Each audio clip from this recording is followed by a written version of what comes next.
El misterio, la ignorancia, la sospecha y la maledicencia envuelven el retorno de René Catrice a su pueblo en Flandes después de su labor colonialista en el Congo.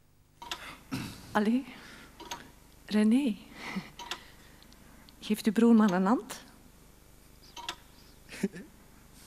Jij hebt je haar nog kort gezet, niet in de moeder, nee? Oei.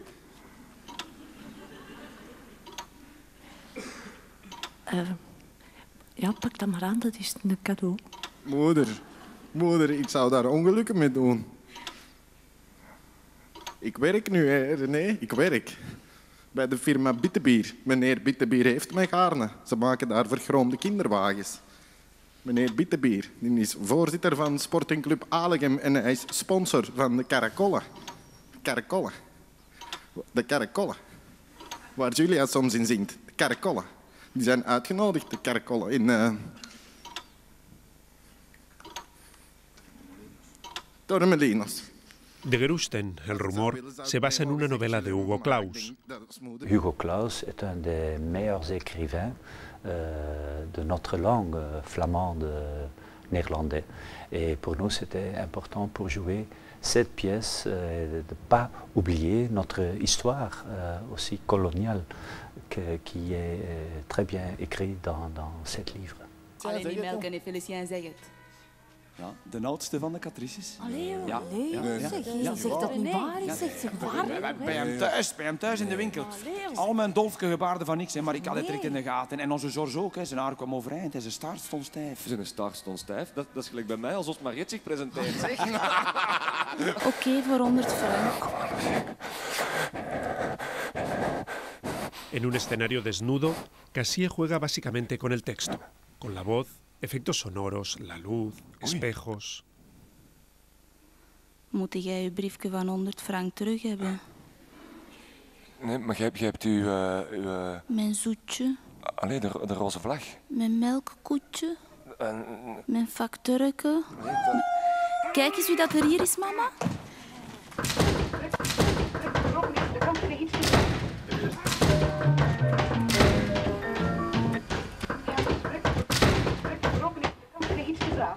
C'est comme une puzzle où toutes les petites pièces forment une civilisation très cruelle et très naïve. On voit une situation d'un peuple qui ont des idées très droites, très naïves et très impulsives. Dus kijk, het is een ernstige dessertwijn. Als aperitief vind ik hem een beetje te log. Ja, dat zou kunnen, santé. Maar eerwaarde, ondertussen heeft de facteur mij verklapt dat René Catrice ontuchtige handelingen verrichtte met die andere man. René Catrice zat op zijn knieën, ja, met zijn hoofd tegen het onderlijf van die andere man. En dit gaat gij in uw gazet zetten? On voit les politiciens, on voit l'Église et tous les gens qui ont des idées très différentes, comment ce petit village doit évoluer. Mais en même temps, les aspects personnels sont les plus importants dans chaque moment pour chaque personne qu'on voit. Alors, on voit le détruit d'un petit village. Maar wat moet hij met mijn auto? Waar ben ik? Lenen, erewoord, je krijgt hem terug. Zong er een bluts. Je zijt van Antwerpen. Nee, van Borgerhout. En ik ga terug naar Borgerhout, naar mijn lief. Ik kan mijn draai hier niet vinden, ik heb het hier gehad. Ik zeg adieu aan mijn kameraad hier. René Catrice. Heb je dat gezien? Dat was René Catrice. Niet kijken, niet kijken. Zeg, was dat geen zakdoek dat hem daar weggooit? Pas op, jongens. Dat is die zakdoek waarschijnlijk besmet met die verschrikkelijke Afrikaanse bacillen. Nee, joh. Van die durfzegen. Was dat niet de jongste van de romboutse die... Julia! Ja, jong, dat was ze. Wat is je van plan? Die had toch hier te doen met zotte palau? Is dat niet met een schoon kontje? Stomme mannen dat meteen, ik zou die Catrice zich opwinnen. Ja, maar nee, ik wou niet dat ik bloos van ziekte en verderf. Geen paniek, kom maar. maar. Maar ik zie niet eerst, als het zo provoceert. Provoceert. Jawel, eerst de pure provocatie. Maar ik zal hem uit te vinden, zal ik hem uit te vinden. En meneer zijn familie erbij, want ze hebben er allemaal schuld aan. Fornicatrices! C'est toujours la vérité, c'est dans les yeux du gens qu'on entend parler. Et il n'y a pas une vérité vraiment, c'est comment les gens veulent voir la réalité. Alma, alsjeblieft, Alma. Ja, moeder, alstublieft, moeder.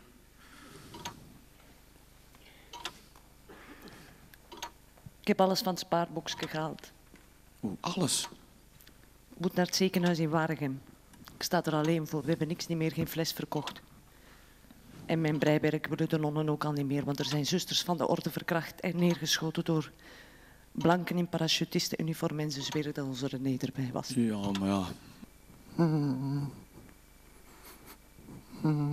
Humor, amor, rencor y amargura sostienen este largo espectáculo.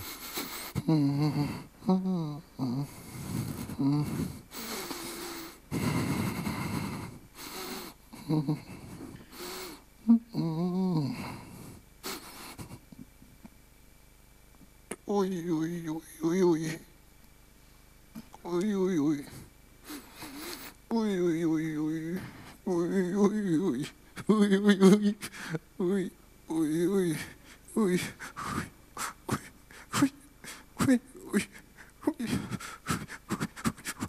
Oei, oei, oei. Oei, oei. Je hebt knoflook gegeten.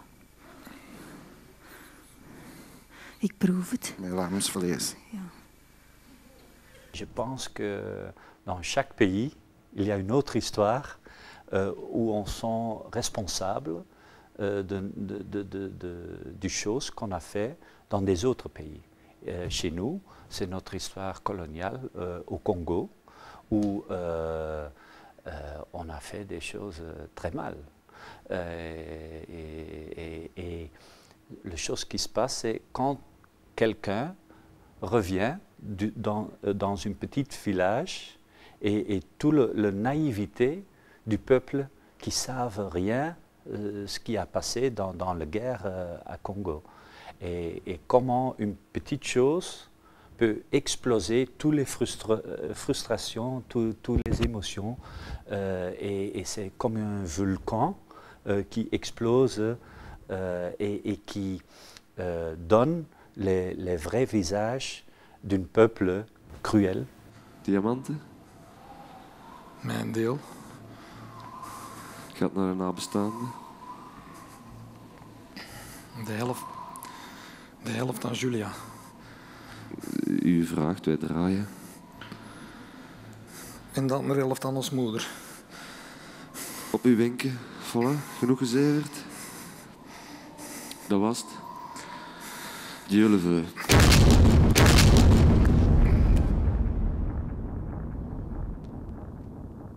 Desde 2006, Guy Cassier está al frente de Tonnelhuis, el teatro municipal más importante de Amberes, al que ha dado un importante empuje y una gran dimensión internacional. Antes de Deguerusten ya nos sorprendió con su trilogía del poder, formada por las obras Mephisto Forever, Wolfers y Atropa, que estos días podemos volver a ver en Amberes.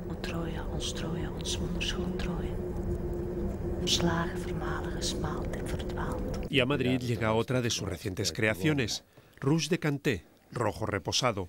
Er waren vrouwen bij die door het onmenselijke gespring dat schoksgewijze een aanhoudende druk op de organen in hun onderbuik uitoefenden. Die vrouwen waren bezig zichzelf binnenstebuiten te keren. Basada en la novela homónima de Jerome Brubers, Rouge de Canté es una elegía por la madre muerta y evoca la dureza de los campos de concentración japoneses durante la Segunda Guerra Mundial. Este verano Guy Cassier saltó el charco y pasó no pocos días en México. Su nueva propuesta parte de otra gran novela del siglo pasado, Bajo el volcán, de Malcolm Lowry. Por lo visto, el trabajo de campo resultó bastante productivo para todo el equipo. El resultado se estrenó la semana pasada en Amberes y tiene por delante una larga gira europea.